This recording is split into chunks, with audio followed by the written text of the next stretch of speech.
I think the top challenge for NAWCTSD is going to be the same with pretty much any large organization. It's going to be change. The way we're training, fighting wars, everything that we do in our business is changing, and the speed at which it's changing is increasing.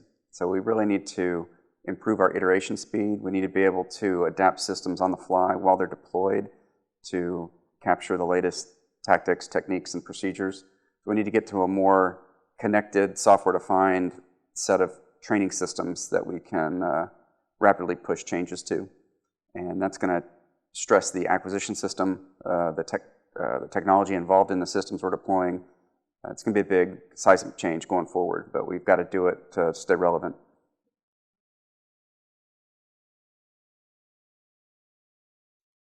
So there's room for NAWCTSD and industry to improve in their collaboration. Having said that, we're one of the best organizations I've seen in acquisition, but it's not good enough to sit at status quo. Our leadership's telling us status quo is a losing proposition across the board. So we need to increase our communication, our transparency with industry. We need to, on the government side,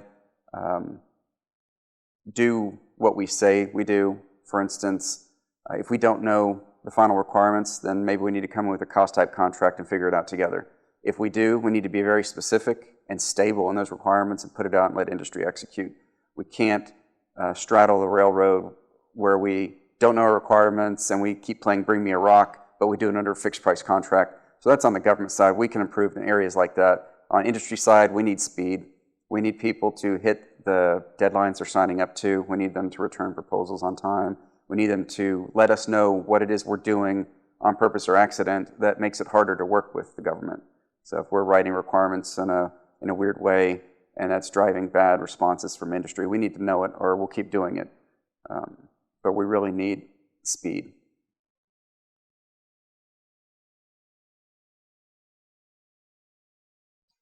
I think 30 years from now, we're going to have agile training systems that can adapt on the fly. We're going to lose the comfort of having large budgets that we can just keep buying these exquisite one-off systems and putting them out there and letting them run for 20 years.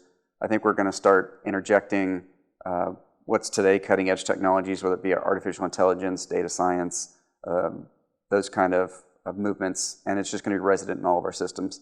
So that'll help us offload some of the human touch time in both training and maintaining our systems, as well as keeping our warfighters at the edge of their abilities, so we can always stress them individually, not as a group, not a set scenario, but tailored to each individual, so we can progress the superstars faster and help along those that are struggling in very targeted ways.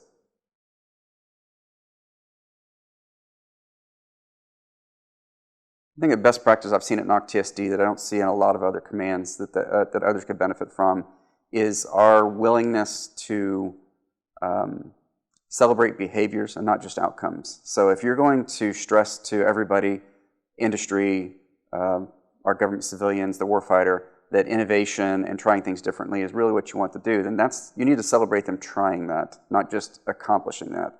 And you don't punish your 1-year-old because they fall down when they start walking, right? You celebrate them trying, and you positively reinforce that. So we're going to have to be comfortable with failure, learning from it, moving on, but not knee-jerk reacting, saying, okay, well, we tried that once, let's never try it again, because you'll never get better, right? It takes 10,000 hours to be an expert in something. You can't expect to get it perfect on the first try.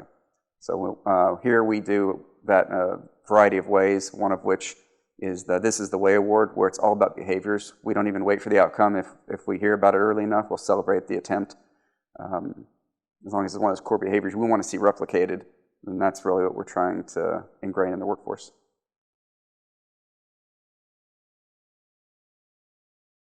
So I'm excited about some technologies we're trying to put in multiple products. No one product is kind of head and shoulders above, if any of the others, because we have such a broad portfolio. But the ability to inject artificial intelligence into the things we're doing. So one of the trainers we're working on right now, we're trying to embed AI so it can auto-grade certain maneuvers. And that means the student can either go practice on their own and get legit feedback, or the instructor doesn't have to spend time giving feedback on that area because it's going to be auto-graded. But not just in the training device itself, but in our actual business, the business in acquisition. We're about to release an OTA to see if industry can start ingraining AI in the way they either create or the way we grade proposals. So if we could take that proposal creation time from, I'd like to believe it's 30 days, but sometimes months down to days or weeks, and then same thing on the grading, instead of weeks down to days or hours. All that time, money, and effort gets passed on to the warfighter and the product. So I'm really excited about our ability to take out some of the human touch time for the areas that we don't need to spend it, and then free up our resources for those creative or mind-expanding options elsewhere.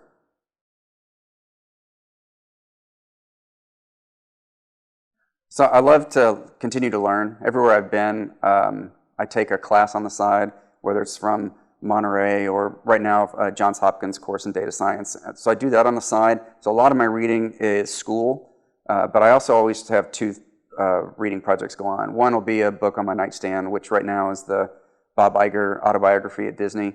So something businessy or learning or leadership focused.